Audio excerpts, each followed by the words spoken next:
હાલ ગુજરાતના જુદા જુદા જિલ્લાઓમાં તંત્ર દ્વારા ડિમોલેશનની કામગીરી હાથ ધરવામાં આવી રહી છે। પછી અમદાવાદ હોય, દ્વારકા હોય, ભાવનગર હોય કે અલગ અલગ વિસ્તારો, ત્યારે ભાવનગરમાં પણ ડિમોલેશનની પ્રક્રિયા હાથ ધરવામાં આવી હતી। તે દરમિયાન કોળી નેતા અને આમ આદમી પાર્ટીના નેતા રાજુ સોલંકી છે જે જગ્યા ડિમોલેશન ચાલી રહ્યું ત્યાં પહોંચ્યા હતા અને તેમણે તંત્રના અધિકારીઓ પાસે નોટિસ તેમજ ઓર્ડર માંગ્યા હતા। તે દરમિયાન પોલીસ અને રાજુ સોલંકી વચ્ચે ઉગ્ર બોલાચાલીના દ્રશ્ય પણ સામે આવ્યા છે। ત્યારે શું સમગ્ર મામલો હતો, વિગતે વાત કરીએ। શું તમે અમદાવાદમાં ઘર લેવાનું વિચારી રહ્યા છો, ઘર શોધી રહ્યા છો, તો પછી ચિંતા મૂકી દો। શું કામ ચિંતા કરવાની જરૂરિયાત છે? કેમ કે અમદાવાદના પાલડી વિસ્તાર ખાતે સ્થિત ન્યૂ શારદા મંદિર રોડ પર અનંત શિવ નામના એપાર્ટમેન્ટમાં એક ફ્લેટ વેચવાનું છે।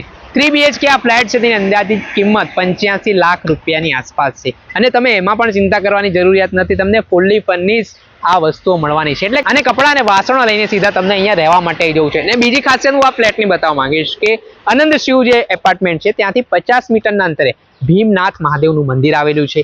50 મીટરની અંતરે શ્રેયાસ મેટ્રો સ્ટેશન પણ આવેલું છે। એટલું જ નહીં, ભીમનાથ મહાદેવ મંદિરની બાજુમાં જૈન મંદિર પણ આવેલું છે। એટલે તમે ધાર્મિક રીતે પણ જોડાયેલા હો, સાથે તમને હરવા ફરવાના શોખીન હો તો ખૂબ જ સુવર્ણ તક માનવામાં આવી રહી છે। એટલું જ નહીં, આ જે ફ્લેટની ખાસિયત એવી છે કે આમાં તમને 3 BHK ફ્લેટ તો મળશે, સાથે સાથે 60 વાર એક જગ્યા પણ છે તે આપવામાં આવશે। આજે જ આ સ્ક્રીન ઉપર દેખાઈ રહેલા નંબર ઉપર સંપર્ક કરીને વધુ વિગતો મેળવો। નમસ્કાર દર્શક મિત્રો, સ્કાયનેટ મીડિયામાં આપનું સ્વાગત છે। હું છું ફૈઝાન। ભાવનગરમાં કેટલાક વિસ્તારોમાં ડિમોલેશનની પ્રક્રિયા તંત્ર દ્વારા હાથ ધરવામાં આવી છે। તંત્રનું કહેવું છે કે આ ગેરકાયદેસર બાંધકામ છે, દબાણો છે, તેને દૂર કરવા માટે પ્રક્રિયા કરી રહી છે। ત્યારે ત્યાં રહેતા સ્થાનિક લોકો છે તેમનું એવું કહેવું છે કે તેઓ ઘણા વર્ષોથી અહીંયા રહી રહ્યા હતા, તેઓ ટેક્સ પણ ભરતા હતા ને તેઓ મજૂરી કરીને પોતાનું ગુજરાન ચલાવે છે, પરંતુ અચાનક તંત્ર દ્વારા ડિમોલેશનની પ્રક્રિયા હાથ ધરવામાં આવતા તેમના માથેથી છત છીનવાઈ રહી છે। આ બાબતને લઈને આમ આદમી પાર્ટીના નેતા કોળી સમાજના આગેવાન રાજુ સોલંકી છે જે ઘટના સ્થળ ડિમોલેશન થઈ રહ્યું છે ત્યાં પહોંચ્યા હતા અને તે દરમિયાન તેમણે સ્થાનિક જે પ્રશાસનના અધિકારીઓ છે તેમની પાસે કેમ ડિમોલેશન કરવામાં આવી રહ્યું છે, તમે ઓર્ડર બતાવો, તે પ્રકારના અલગ અલગ સવાલો કર્યા હતા। અને આ દરમિયાન પોલીસ અધિકારી અને આમ આદમી પાર્ટીના નેતા રાજુ સોલંકી વચ્ચે ઉગ્ર બોલાચાલીના દ્રશ્ય પણ સામે આવે છે। એક તરફ રાજુ સોલંકી છે તેઓ ડિમોલેશનની પ્રક્રિયા અટકાવવાનો પ્રયાસ કરતા હતા। તેઓનું કહેવું છે કે તમે જો આ ડિમોલેશનના ઓર્ડર મળ્યા છે તો ઓર્ડર બતાવો, તો બીજી તરફ પોલીસ અધિકારી છે તે રકઝક કરતા જોવા મળીને તેમણે કહ્યું કે અમે તમને ઓર્ડર આપવા માટે બંધાયેલા નથી, અમે અમારા ઉપરી અધિકારીને ઓર્ડર આપવા માટે બંધાયેલા છે। પહેલા તો સમગ્ર ઘટનાક્રમ જે સર્જાયો છે એ ઘટના જોઈ લો। સમય આપો, નોટિસ આપો, તમે નોટિસ આપો, નોટિસ આપ્યો આપો ને પણ તમને આપી છે નોટિસ? એમ નહીં પોલીસ એટલે તો તમારે દાદાગીરી કરી ના કરવાનું છે। આ ગરીબ માણસો હારે તમારે દાદાગીરી કરવાની છે।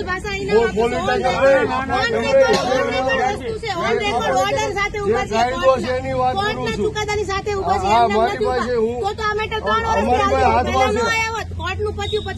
અમારા પાસે હાથમાં છે।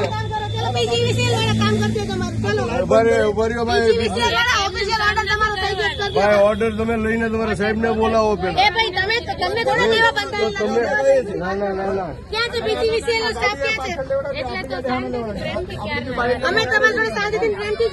એમ નો હાલે બેન, આ તમે છે ને બળજબરી કરો છો પોલીસ તરીકે।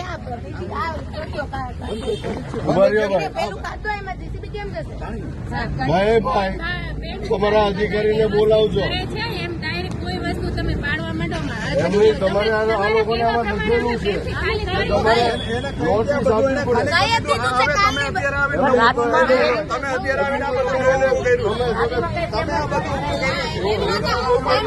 અમારા ઘરના કાયદા છે, અમારા ઘરના કાયદા છે। 5 વર્ષથી હાલે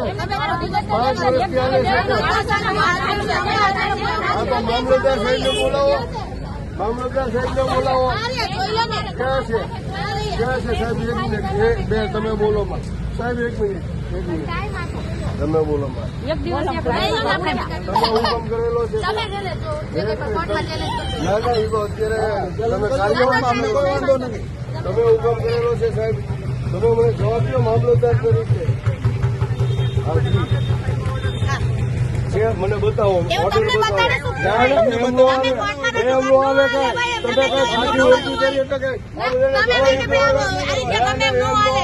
તમારે ઓર્ડર આપવો પડે. કોનો કન્ટેન્ટ થાય છે એટલે તમે વાંચી લ્યો. તમારે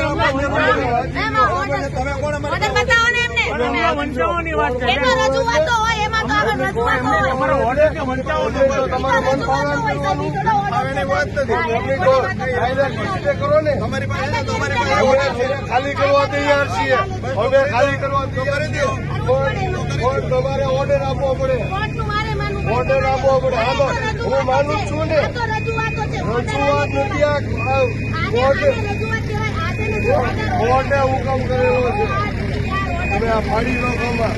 આ તો તમે ફાડી નાખો માં. તમે ફાઇનલ ઓર્ડર જો પોલીસ તરીકે દાદાગીરી કરી ના કરો માં. સાહેબ તમે જો મામલતદાર છો. આ રજૂઆત નથી બેન, તમે વાંચો. હા તમે વાંચો. રજૂઆત નથી, નોટિસ નથી આપી, જાણ નથી કરી. આમાં ચોખ્ખું લખ્યું છે. ચોખ્ખું લખ્યું કાર્યવાહી કરતા બધા લોકોને કામ લાગે.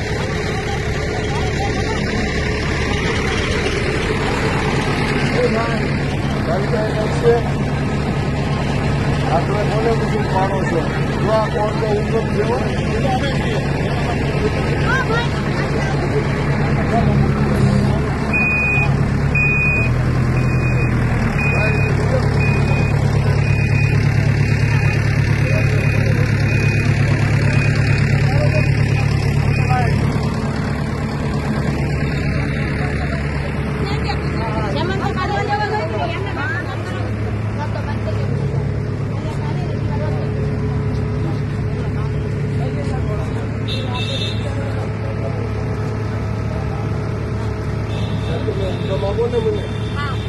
પેલા હુકમ તમે કાર્યવાહી કરો એ પેલા હુકમ આપો.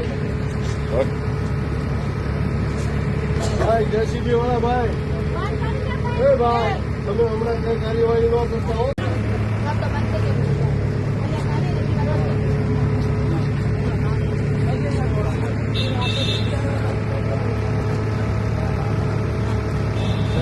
હુકમ આપો ને મને.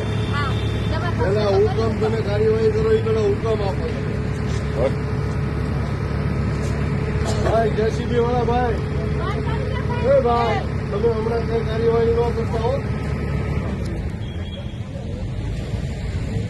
કાર્યવાહી ન કરતા મને હુકમ આપો પેલા, પછી તોડી નાખો. તમારે અમને વાંધો નથી.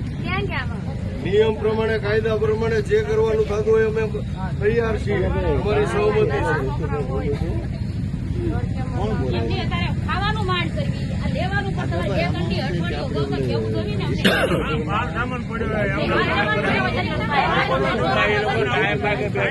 તમારા મામલતદારે જવાબ નથી આપી શકતા. એ તો જવાબ આપે. આ ઓર્ડર છે, હુકમ થયો છે એનો. આ સુપ્રીમ કોર્ટની ગાઈડલાઈન છે.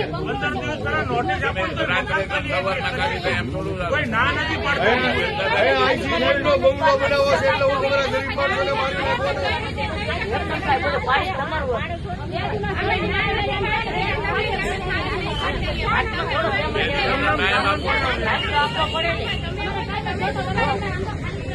સાહેબ આ તમારી જવાબદારી ફિક્સ થાય. તમે આ પેલા વાંચી લ્યો, પછી જે કઈ કાર્યવાહી કરવી હોય એ કરજો. આ મેજિસ્ટ્રેટ છો તો આપને કહું છું, કયા સાહેબની સૂચના છે? મામલતદાર સાહેબની. તો મામલતદાર સાહેબ પાસે ઓર્ડર છે આ લોકોનું ડિમોલેશન કરવાનો. આપો ને, પણ આપો ને મને. અને હાય વાંચી લેજો તમે. કોર્ટ ઓફ કન્ટેન્ટ ન કરતા. કારણ કે સુપ્રીમ કોર્ટની ગાઈડલાઈન છે કે કોઈ પણ ડિમોલેશન કરો તો એને કાર્યવાહી કરતા પહેલા 15 દિવસ પહેલા તમારે એને જાણ કરવી જોઈએ. એને સમય આપવો પડે. કલેક્ટર સાહેબ શું કરે છે ખબર છે સાહેબ?